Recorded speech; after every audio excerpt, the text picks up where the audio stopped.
Sobrang hirap mag-access ng benepisyo. Pataas ng pataas ang premiums o buwan ng kontribusyon. Halos magmakaawa na ang mga miyembrong contributor nito para lang makakuha ng garampot na serbisyong mga manggagawa rin naman ang nagbabayad. Napaka-disconnected, halos wala nang saysay sa buhay ng mga manggagawa sa pribadong sektor ang SSS. Kapag ang manggagawa ay naaksidente, mayroon sanang Employees Compensation Program o ECP. Pero Madam Speaker, sa halip na makatulong sa isang manggagawa na hindi makapasok dulot ng aksidente, mas nagiging pasakit pa ang karanasan ng manggagawa dahil sa napakahirap mag-avail ng ECP, dala ng napakaraming requirements at pagsalalay sa kooperasyon ng employer. Ang mga pamilya ng mga manggagawang yumao o sumakabilang buhay ay hirap makatanggap ng death and burial benefits dahil sa napakahigpit na guidelines.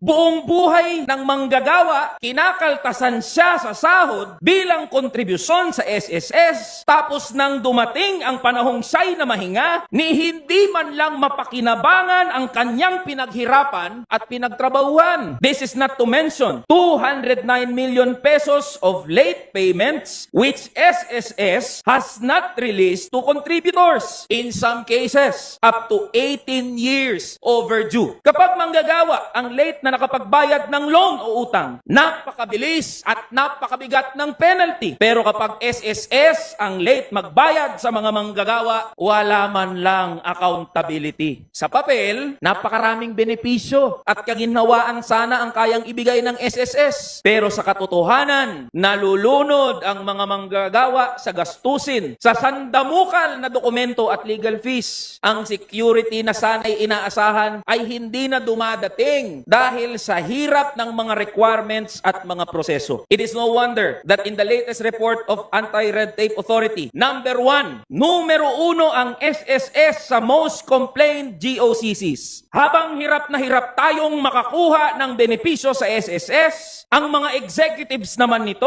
ay nagpapakasasa at napakasasarap ng buhay. Recently, COA flagged 333 million pesos of employee bonuses not backed up by sufficient justification. Ganito ho ang ginagawa sa pinagsama-samang pera ng mga manggagawa sa pribadong sektor, Madam Speaker. Pinamumutmod sa mga executives at board members. Habang tayo, ang mga manggagawa, ay halos manikluhod at maglupasay. Makuha lang ang benepisyong galing din naman sa pawis natin. Pinagtrabahuhan naman natin. Pinaghirapan naman natin. Where is social security?